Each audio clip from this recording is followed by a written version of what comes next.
Mwiriwe neza. Baravuga ngo iyo umuntu arengeje ukwezi kwa mbere ntabwo akifuriza umwaka mwiza, ariko nta na rimwe biba bibi kwifuriza iteka icyiza. Ndabifuriza rero kuzakomeza kugira umwaka mwiza, amahoro n'imigisha n'amahirwe byinshi.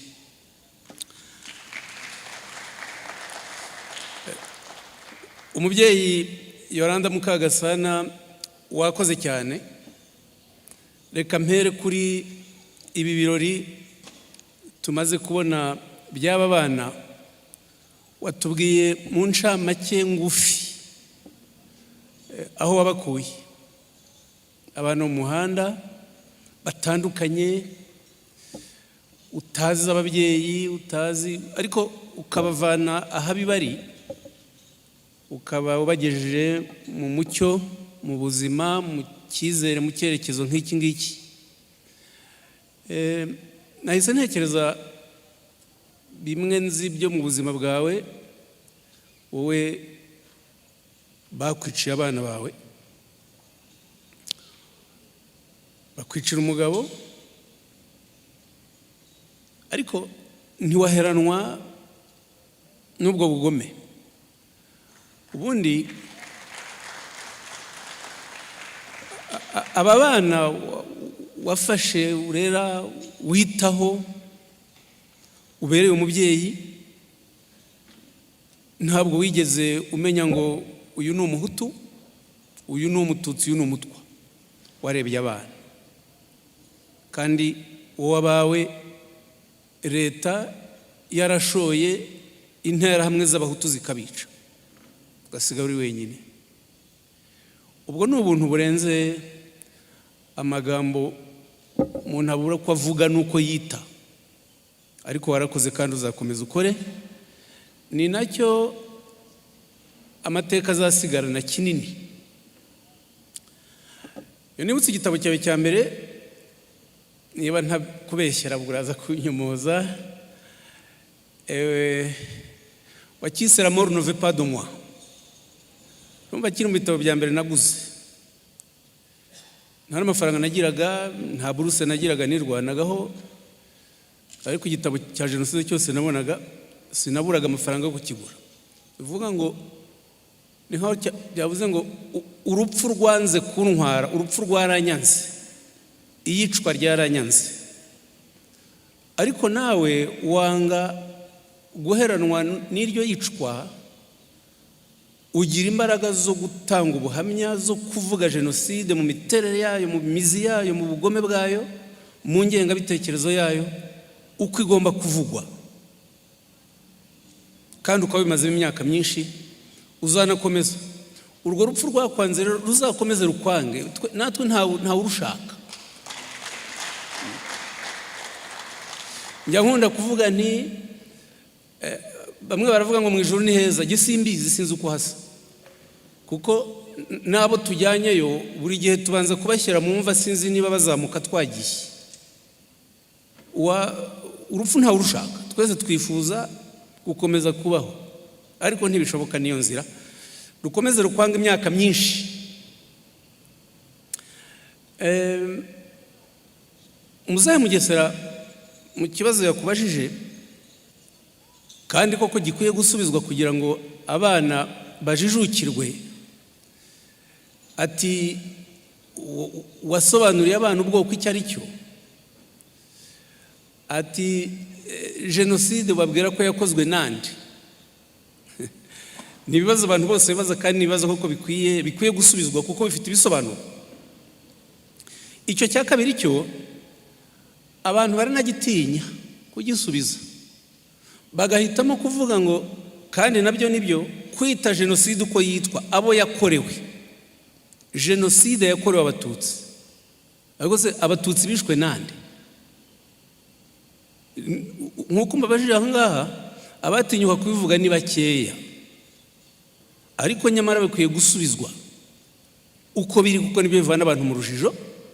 N'abapfobya jenoside yakorewe abatutsi, icyo bahisha ni uguhisha abayikoze, no guhimbira abayikorewe, kubahimbira icyo batari cyo, kubashakira icyaha, no gushakira icyaha abayihagaritse kuko ntihagaritse. Jenoside yakorewe abatutsi rero yakozwe n'abahutu bemeye kwinjira mu mugambi wo gutsemba abatutsi wari wateguwe na leta. Ni ngombwa kubisobanura, ariko hanerekanwa inkomoko y'iyo ngengabitekerezo y'urwango rwumvishije abanyarwanda b'abahutu bamwe, si bose, ko umututsi adafite uburenganzira bwo kubaho mu gihugu cye nkabo. Noneho benshi, si n'abakeya, abantu bishe ni benshi, abahutu bakoze jenoside ni benshi, ariko abahutu bose ntibayikoze. Ibyo rero bigomba kuvugwa. Kuba abo benshi baremeye kwica bagenzi babo basangiye igihugu, basangiye ururimi, basangiye byose, mu izina ry'ingengabitekerezo hutu, nuko iyo ngengabitekerezo ya gihutu niko bayitaga, sijya ubihimba. Nimureba ishyaka rya Sederi, amategeko 10 ya Kangura, itegeko rya 10 rya Kangura ravuga ngo ingengabitekerezo ya gihutu igomba kwigishwa abanyarwanda bose, igomba kwigishwa abahutu bose, kandi ko umuhutu utazayemera ngo ayikore azitwa umugambanyi nawe akicwa. Abo bahutu rero bemeye kwakira iyo ngengabitekerezo ya gihutu ivuga ko igihugu ari icy'abahutu bonyine, ko umututsi atari umunyarwanda, ari umwanzi w'abahutu, ugomba kwangwa no kwicwa. Abo bahutu nibo bakoze jenoside. Umuhutu nawe utarayemeye, utaremeye ngengabitekerezo, iryo tegeko rya Kangura yari ishyigikiwe na leta, ryagennye ko yicwa. Niyo mpamvu abahutu barwanyije ingengabitekerezo za jenoside nk'abanyakwigendera Frederico Nzamurambaho, Agatwira Imana, Felisa Niyitegeka bishwe kuko batemeraga iyo ngengabitekerezo yitwaga iya gihutu, yari ishyigikiwe na leta. Bigomba kujya bisobanurwa uko biri, kuko biranumvikana rwose. Kandi iyo ngengabitekerezo bitaga ya gihutu si ya vuba, yatangijwe n'abakoloni yego, ariko abakoloni bashyiriyeho bemeye ko amashyaka ya politiki ajyaho. Ishyaka ryaharaniraga ubumwe bw'abanyarwanda ni UNAR, no mu nyito nuko yitwa Union Nationale du Rwanda, kuvuga ihuriro, ishyaka ry'ihuriro ry'abanyarwanda. Iryo bararirwanyije kuko ryaharaniraga ubumwe bw'abanyarwanda bose. Abakoloni muvuga b'Ababiligi na bamwe mu bamisiyoneri ba Kiliziya Gatolika, hanyuma bashyigikira amashyaka ya politike yo yavugaga ko igihugu n'ibyacyo byose ari by'abahutu. Amashyaka abiri, Aprosoma na Parimehutu. Ayo mashyaka no mu nyito yayo mu cyitwa programme politique nibyo yakoraga, nibyo yigishaga. Aprosoma isobanuye iki? Ishyira hamwe, ihuriro rigamije imibereho myiza ya rubanda nyamwinshi. Rubanda nyamwinshi cyo byasobanuraga ni abahutu, ntabwo ari abanyarwanda bose. Gitera niwe wa mbere, Gitera niwe washinze Aprosoma, niwe wa mbere watangaje amategeko 10 y'urwango y'abahutu, avuga ko kandi akageranya n'Imana, agatangira avuga ati emera Imana yawe yonyine, ariko wanga umututsi. Ati kubana n'umututsi ni nko kubana na kanseri mu gifu. Murabyumva? Kubana na kanseri mu gifu ni nko kubana n'igisebe cy'umufunzo ku kaguru, ni nko kubana n'umusonga mu mubiri. Mwumve nayo magambo kuntu agenda ayagerekeranya mu buryo buryoshye. Aba bantu yaba Gitera yaba Kayibanda bari barize mu seminari, barize kitwa poesie, barize kitwa rhetorique. Ibyo mu seminari batwigishaga kuvuga, guhuza ku buryo ukumva agukurikira bitamugoye. Nuko urwo rwango rwahuzwaga n'Imana, bikigishwa ntibibatangaze, byigishwaga bavuye mu misa. Gitera yaririmbishaga misa nkuru kuri katedrali Butare, yamara kurimbisha misa nkuru, korali yaririmbye, akasohoka atanga utunyamakuru twe yitaga ijwi rya rubanda rugufi rurimo urwo rwango. Parimehutu yishingwa na Kayibanda, ishingirwa i Kabgayi. nicyo cyari igicaro gikuru cya Kiliziya Gatolika mu Rwanda. No mu nyito Kayibanda agiye gushinga ishyaka rye, kuko abakoroni bemeye ko amashaka ashingwa mu buryo bwemewe mu kwezi kwa 9, babitangiye mu kwa 2 muri 59, ariko mu kwezi kwa 9 baba ariho bemera ko amashyaka kumugaragara ashobora gutangira gukora. Kayibanda rero kuko Prosomari yatangiye, Kayibanda yagiye i Butare guhura na Gitera, bahurira ahantu hari Hotel Foko, ni naho yatangirije yuko ashinze ishyaka.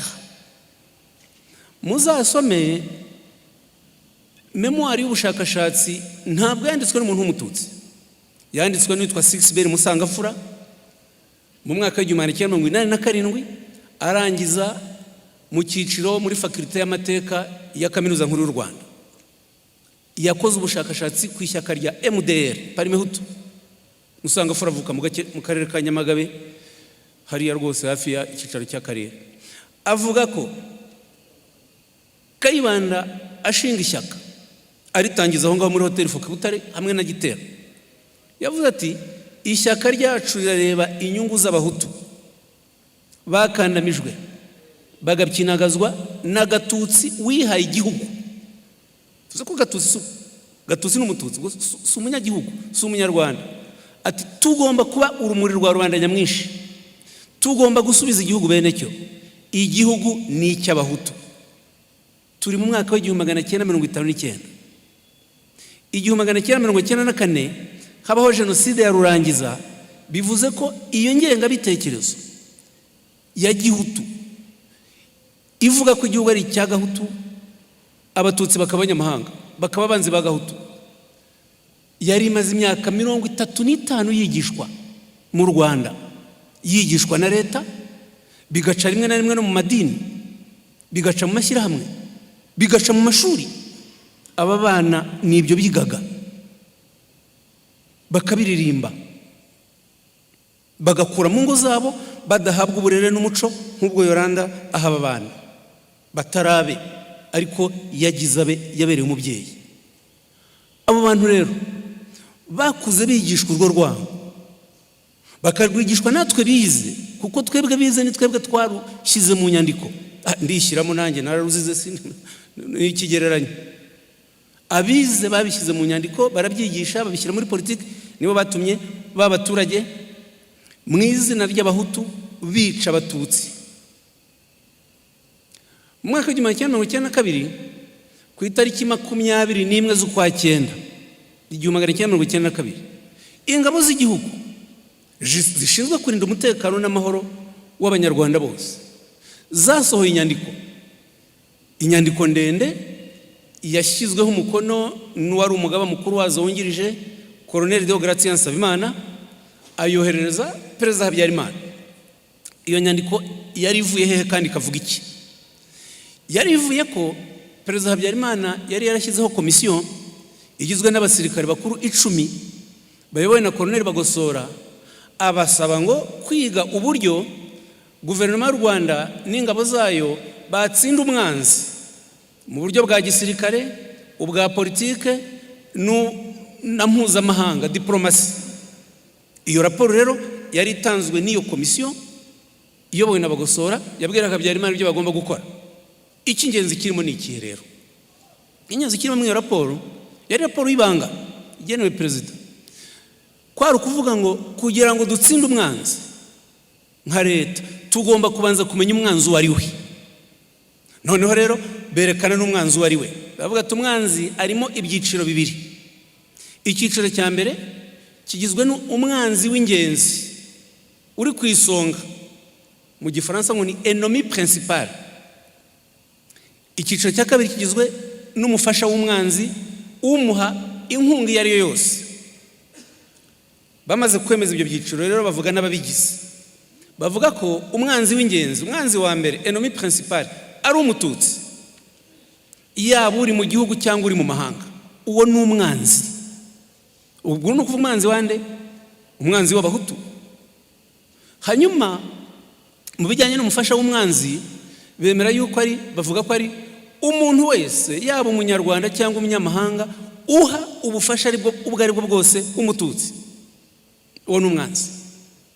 Ubwo turi ku itariki 21 z'ukwa 9 1992. Urubyiruko rero rukeneye kwigishwa hatangwa ibi bimenyetso, kuko birahari ibyo twashoboye kubona. Umwanditsi Yolanda Mukagasana, je niyo mpamvu mfasha aka kanya gafashe mbere ndasoma, nkuko mwana bivuze n'ijambo ry'ibanze ryandika. Igitabo cye kirimo ibyo bimenyetso bihagije azanakomeza kugira ngo jenoside yakorewe Abatutsi ishobore gusobanuka uko yagenze. Abahutu bahindutse abicanyi babigizwe n'iyo politike mbi, babigirwa n'iyo ngengabitekerezo mbi.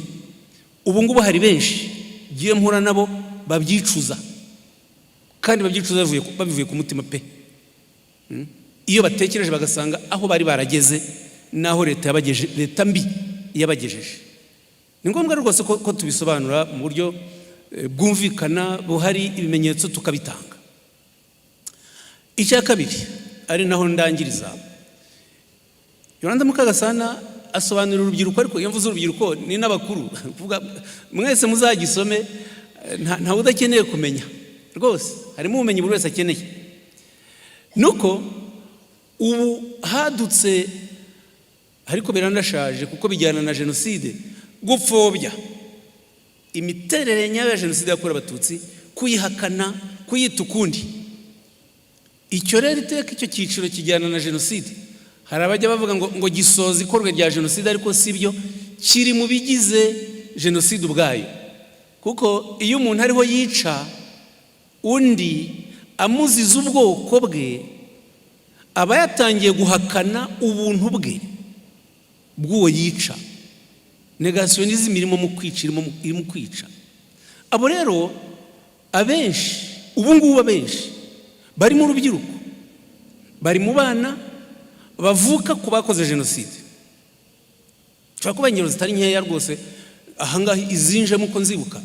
Murabibona mu iminsi yavuze umugore wa Habyarimana Agatha Kanziga. Nuko abantu iyo tubavuga dusa nkaho tuba tubakorera publicité, ariko ntacyo bitwaye. Ni ukuvuga ibibi byabo n'ubutindi bwabo. Agatha Kanziga, abahungu be, Kanziga nawe n'umujenosideri, hari mu bayiteguye rwose. Abahungu be witwa Jean-Luc na Léon Habyarimana, ubwo n'abahungu ba Habyarimana, ubu badukanye kwirirwa batagatifuza se Juvenal Habyarimana wateguye jenoside, washyizeho umugambi wayo, kumugira intungane iri aho ngaho, igitangaza. Nyamara n'umwicanyi ni ruharwa. Umuhungu azigira nyirazo Protase witwa Antoine, umuhungu wa hirya Hanindera wa Mbonampeka witwa Robert. Abo bose ni abana b'abajenosideri ruharwa, ariko ubirirwa ku mbuga nkoranyambaga bagoreka amateka, bagereka jenoside kuri FPR itarigeze yikora ahubwo yayihagaritse. Muzasanga abana ba Shingiro Mbonyumutwa. Shingiro Mbonyumutwa ni umuhungu wa Mbonyumutwa, uruvuga ni abuzukuru be. Kuva ku buzukuru baracyakomeje wa mugambi wa Parimehutu wemezaga ko igihugu ari icy'agahutu. Nivuga ko abo basore ubu ntibakiri n'abana, barabyaye, bamwe nabo bafite n'abuzukuru, ariko ironda bwoko Hutu bonse ribarimo, ntabwo rero bashaka kurireka. Ni benshi rwose. N'abahingiro nababwiye zitagira ingano z'abo bantu. Abigaragaza cyane, hari abo maze iminsi nsubiza ku mbuga nkoranyambaga, hari umuntu wita Gitifu Sebatware. Uwo Gitifu Sebatware yitwa uzaba akiriho Antoine Alfred, ayo mazina yo barayitwa. Yize arihirwa n'ubuyobozi dufite bw'u Rwanda ubu ngubu, yiga ikoranabuhanga, arihirwa n'u Rwanda, arangije anahabwa akazi mu biro bikuru by'umukuru w'igihugu. Hanyuma aza kugenda, afite se wabo witwa Felicien Barigira, wahoze ari umwe mu bayobozi bakuru b'inteko ishinga amategeko, nawe wo mu jenosideri ruharwa, bavuka i Nyamasheke. Arabafata arabatwara. Ariko uwo Gitifu ise uzaba akiriho Bernard, nyina Antoinette Nyirabakungu, abo ndabazi Butare, abo babyeyi be bakoze jenoside hariya ku Kabutare baraharimbura. Ise yigishaga muri universite, yigishaga shimi, nyina akigisha muri groupe scolaire Butare, baba mu mazu ya groupe scolaire ku Kabutare. Bakatiwe na Gacaca, ise bamukatira imyaka 30, nyina bamukatira imyaka 19, bagwa muri gereza ya Karubanda bazize uburwayi. Ku mbuga natangaje n'indwara bari barwaye, bamwe barambwira bati ntabwo wagize neza kuvuga ko bari barwaye sida iyo byihorera. Oya, ntabwo nabyihoreye kubera yuko bamwe bakwiza ibinyoma bakavuga ngo muri gereza twiciramo abantu kandi atari byo. Abo bazi indwara ya sida bari bafite kandi leta yarabavuzaga, ariko haraho virusi igera nyine n'imiti kayinanira. Ariko uwo muhungu wabo kubera ko yabonye muvumbuye nayo isanzwe muzi, ariko ngaragaje ukuri kwe, birumvikana baranyibasire ko ntacyo bintwaye. Ariko kuri kugiye kumenyekana, abo bantu iteka bahakana, banga kugaruka mu murongo w'abantu nyabantu. Ni ngombwa no kubwira urubyiruko ngo dore nimujya musoma ibintu byandikwa n'uwitwa Gitifu, dore uko yitwa, dore amateka ye, dore impamvu zibimutera. Hari akandi kana nanone akitwa Patrick Rugira, aba mu Faransa. Abo bose akenshi baba mu Faransa, Ububiligi na Canada. Akomoka mu karere ka Karongi, komine Gishyita. Ise Sibomana Metusera yarimbuye abatutsi mu Bisesero, yisha abatutsi ku Mubuga kuva muri 1992. Umuhungu yari yarabihishe, ariko ajya ku mbuga nkoranyambaga atuka FPR akayandagaza.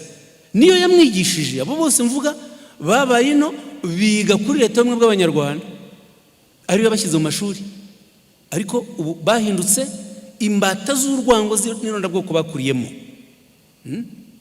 Bon, rero ni ngombwa abarezi kumenya ibi bimenyetso kugira ngo mu kubisobanurira abana bijye byumvikana.